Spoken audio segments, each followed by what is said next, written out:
Can everyone hear me? What about the people in the boardwalk? Can you hear me? Wave your hand if you can.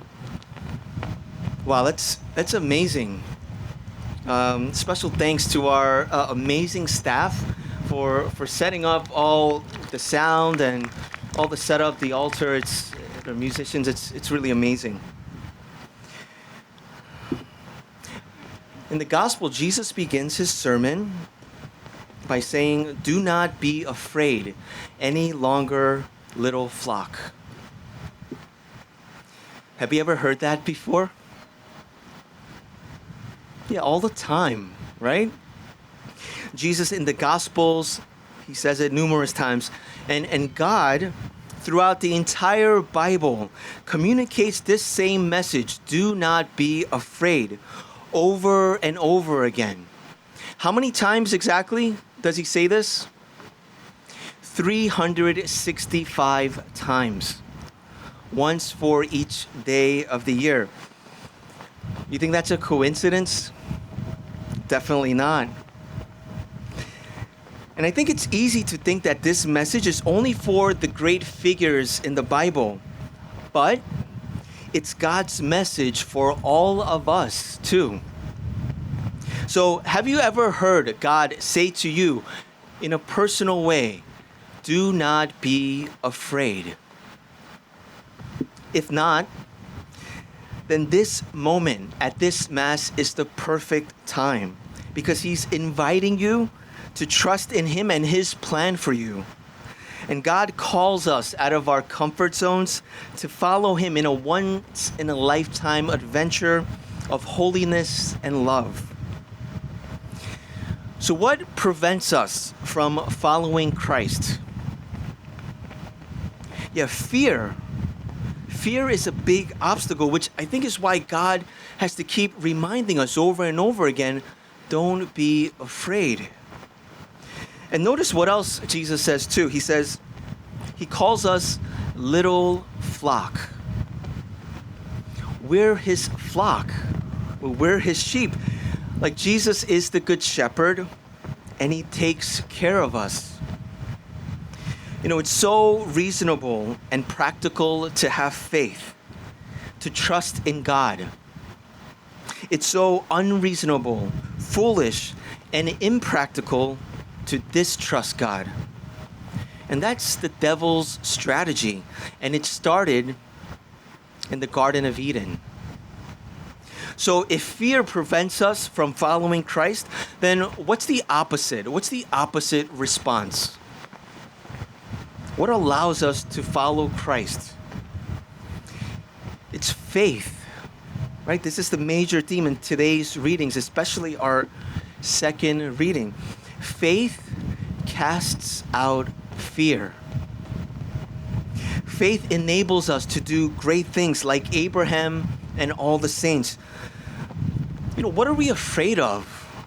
The one who calls us, He's trustworthy. And just look at what God was able to do with Abraham's faith.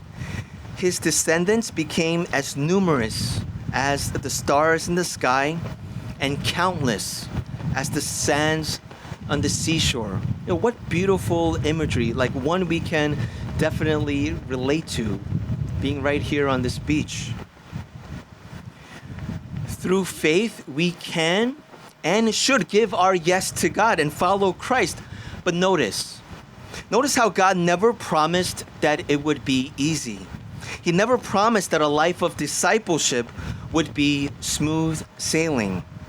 In fact, He told us the opposite. He said in this world that we would have trouble and conflicts. And this reality is playing out right before our very eyes. It's becoming increasingly challenging to live according to our Christian values and the teachings of Christ. Just one example would be, like if you were to today stand up for life to defend the dignity and sanctity of life, there's a good chance that you'll be attacked, that you'll be canceled. So then, if a life of discipleship involves like hardship and trouble. Why should we trust God? Why should we follow Christ?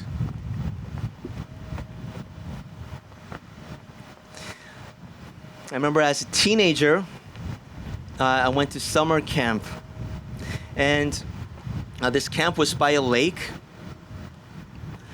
and really like the perfect situation was playing out for me. A girl that I had a crush on was swimming in the lake, and she was in trouble. She started drowning. I don't know what she was doing out in the deep water, but she yelled out, "Help! Save me!" So, without without hesitation, I went towards her in the water. And to be honest, I wasn't that good of a swimmer, but I felt so motivated to go and be the hero, right? Save this girl that I had a crush on. But like I did have some training with lifeguarding, not formal lifeguard training like our lifeguards here on the beach. But as a teenage boy growing up in the 90s, I watched many episodes of Baywatch. I don't know if you're familiar with that show. So I felt confident. I felt like I knew what I was doing. All right, so I swam towards her. I was swimming pretty fast. But then I realized there were other people who also had the same idea as me. And so I saw them swimming towards my crush. And when I saw that, I started swimming even faster. I think it's the fastest I ever swam in my life. Again, I was so motivated. So I got to her, and I kind of held her like this, just like I had seen in Baywatch, and then I started swinging backwards towards the show. And amazingly, I mean, it was a miracle that someone inexperienced like me was able to bring this girl who was drowning to safety. I was to be honest, I was hoping that she would need CPR, but she was fine. She didn't need it. And I was hoping too that, like from this heroic deed, she would fall in love with me, and we would get married and have children and live happily ever after. Obviously, that it didn't quite play out that way, or else I wouldn't be here.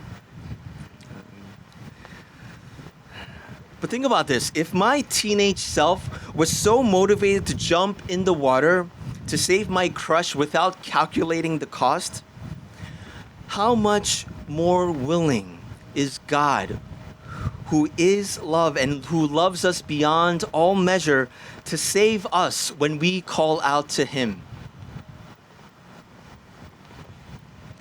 Of course, the answer is right in front of us. The cross. Right? That's how willing He is. He was. Right? He sacrificed Himself without counting the cost. I mean, it cost Him His life to save us out of love for us. Despite our troubles and conflicts, God will never abandon us or fail to come to our rescue. Not only is He the good shepherd, but He's our divine lifeguard. I had a little bit of training in preparation for today's beach mass, because last weekend I celebrated mass at one of the beach clubs down on the West End. And during the time of consecration and elevation, as I was elevating Jesus in the Eucharist, it was a little windy. No, it wasn't as windy as today, but it was windy. So I noticed myself like holding on to Jesus like so closely, like so tightly. And it was a great reminder to me to not be afraid and to hold fast to Christ and trust that He'll never let me go.